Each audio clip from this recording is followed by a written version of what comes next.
हरे कृष्णा, राधे राधे दोस्तों। क्या होगा अगर मैं आपसे कहूं कि इस साल में कई बार आने वाले सिर्फ 5 दिन सदियों से लोगों के बीच में चर्चा और जिज्ञासा का विषय बने हुए हैं। क्यों इन 5 दिनों में कुछ लोग नया घर बनवाने से बचते हैं, क्यों कई परिवार शुभ कार्य टाल देते हैं, और सबसे बड़ा सवाल, क्या पंचक वास्तव में अशुभ होता है या हम वर्षों से अधूरी जानकारी के आधार पर डरते आ रहे हैं। आज की इस वीडियो में हम किसी अफवाह की नहीं बल्कि शास्त्रों से वर्णित मान्यताओं और उनके वास्तविक अर्थ की बात करेंगे। इस वीडियो के अंत तक आपको पंचक से जुड़ा ऐसा ज्ञान मिलेगा कि अगली बार जब भी पंचक आएगा आप भ्रम में नहीं पड़ेंगे बल्कि सही से सही निर्णय ले पाएंगे। तो वीडियो को अंत तक जरूर देख लीजिएगा, क्योंकि बीच में हम बताएंगे कि पंचक के दौरान कौन से काम करना शुभ होता है, कौन सी मान्यताओं को लोग अक्सर गलत समझ लेते हैं। आखिर पंचक क्या है? तो दोस्तों, सबसे पहले ये समझना बहुत जरूरी है कि पंचक कोई ग्रहण नहीं है, ना ही कोई अशुभ योग है जो हर व्यक्ति के लिए समान प्रभाव रखता है। वैदिक ज्योतिष के अनुसार जब चंद्रमा धनिष्ठा नक्षत्र के अंतिम 2 चरणों से निकलकर सतभिषा, पूर्वा भाद्रपद, उत्तरा भाद्रपद और रेवती नक्षत्र तक पहुंचता है, तब लगभग 5 दिनों की इस अवधि को पंचक कहा जाता है। यानी पंचक केवल एक विशेष नक्षत्रीय अवधि है। साल 2026 में अभी अगस्त और जुलाई के बीच में जो पंचक है वो कब लगने जा रही हैं, आइए उन पर भी बात कर लेते हैं। तो इस बार पंचक 31 जुलाई को साल 2026 में लगने जा रही हैं और ये 4 अगस्त तक रहने वाली हैं। स्थान के अनुसार समय से जो कुछ मिनट हैं वो इधर उधर हो सकते हैं, यानी कि समय के अनुसार में कुछ मिनटों का जो अंतर है वो हो सकता है। इसलिए स्थानीय जो भी पंचांग है उसको देखना उचित रहेगा।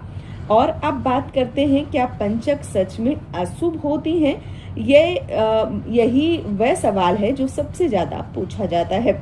सच्चाई ये है कि शास्त्र पंचक से सावधानी रखने की बात जो है वो करते हैं, भ्रम फैलाने की बात बिल्कुल भी नहीं करते हैं। पंचक का उद्देश्य लोगों को डराना नहीं है, बल्कि कुछ विशेष कार्यों में सोच समझकर निर्णय लेने की सलाह दी जाती है। इसलिए यह कहना कि पंचक में कुछ भी शुभ नहीं किया जा सकता है, सही नहीं माना जाता है। कुछ कार्य जो हैं वो कर सकते हैं, कुछ नहीं कर सकते हैं। कई बार पंचक शुभ होते हैं, कई बार पंचक जो हैं वो अशुभ माने जाते हैं। अब आइए बात करते हैं पंचक में किन कार्यों से हमें करने से बचना चाहिए, यानी पंचक में किन कार्यों को करने की मान्यता दी गई है।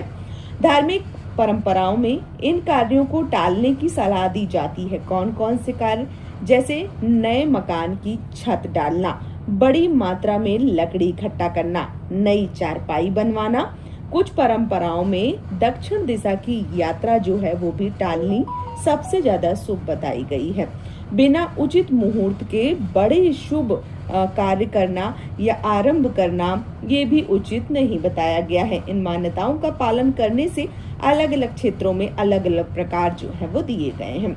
अब बात करते हैं पंचक में क्या कार्य करना शुभ माना जाता है। तो यहीं से पंचक का सकारात्मक पक्ष शुरू हो जाता है। इन दिनों में भगवान शिव का अभिषेक करना, महामृत्युंजय मंत्र का जाप करना, हनुमान चालीसा का पाठ करना, विष्णु सहस्त्र का पाठ करना, दान पुण्य करना, गौ सेवा करना, जरूरतमंदों की सहायता करना बहुत ही ज्यादा शुभ माना जाता है। यानी पंचक केवल रोकने का नहीं बल्कि आध्यात्मिक साधना का भी समय माना जाता है। बात करते हैं मृत्यु पंचक का। सच, अक्सर लोग मृत्यु पंचक का नाम सुनते ही घबरा जाते हैं, लेकिन यह समझना बहुत जरूरी है कि अलग अलग समुदाय में इससे जुड़ी जो परंपराएं हैं वो अलग होती हैं। यदि पंचक के दौरान किसी व्यक्ति का निधन हो जाए तो कई स्थानों पर विशेष शांति विधि करवाई जाती है। इसका विशेष जो उद्देश्य होता है वो परिवार की धार्मिक मान्यता का पालन करना होता है। इसे निश्चित भविष्यवाणी या भय का कारण हम नहीं मान सकते हैं। और जो भी व्यक्ति होता है या जो स्त्री होती है या ऐसे लोग जिनकी मृत्यु पंचक के दौरान हो जाती है, उनके साथ कई अन्य गुड्डे गुड़िए यानी 5 लोगों का जो एक तरीके से अंतिम संस्कार है वो किया जाता है। मान्यताओं के अनुसार जो पंचक का असर है वो समाप्त किया जा सके इसलिए। अब सबसे बड़ा भ्रम क्या है? क्या पंचक में शादी बिल्कुल नहीं हो सकती? क्या गृह प्रवेश नहीं हो सकता? क्या नया व्यापार शुरू नहीं किया जा सकता? इन प्रश्नों का उत्तर हर उस व्यक्ति के लिए एक जैसा नहीं होता है। कई बार योग ज्योतिष जो व्यक्तिगत कुंडली है, मुहूर्त है और परिस्थितियां हैं, उनको देखकर अलग अलग सलाह दे देते हैं। इसलिए केवल सोशल मीडिया पर सुनी सुनाई बातों के आधार पर आपको निर्णय लेना उचित नहीं होगा। बात करें पंचक में सरल उपाय कौन कौन से कर सकते हैं, तो यदि श्रद्धा हो तो प्रतिदिन ओम नमः शिवाय मंत्र का जाप करें, महामृत्युंजय मंत्र का 108 बार जप करें, हनुमान चालीसा का पाठ करें, गरीबों को भोजन करवाएं, गौ माता को हरा चारा और अपने माता पिता और गुरुजनों का आशीर्वाद जरूर लेना चाहिए।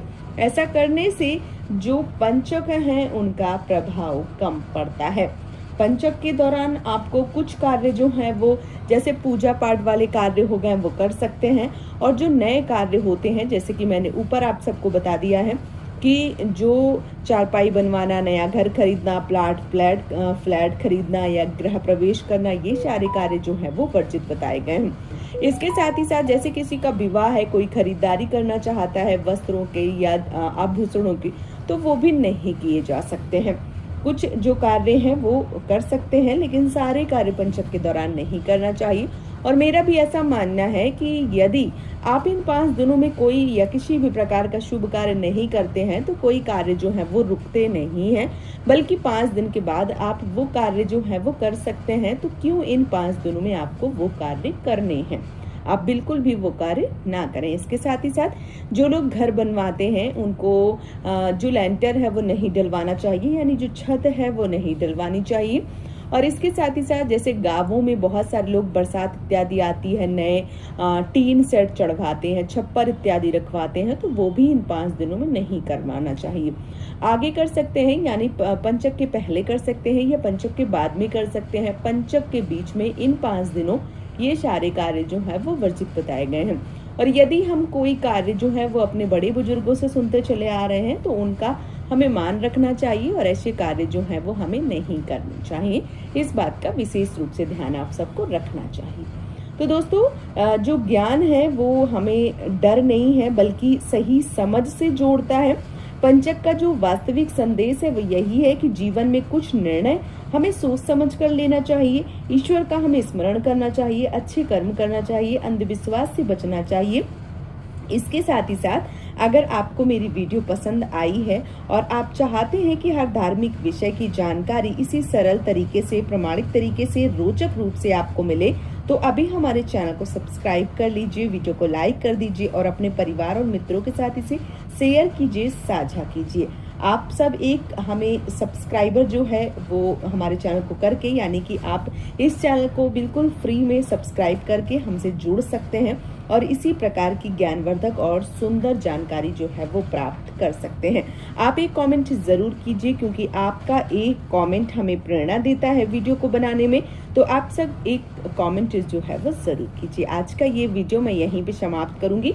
बहुत जल्दी मिलूंगी आप सबको एक और नए वीडियो के साथ में। तब तक के लिए हर हर महादेव दोस्तों, राधे राधे।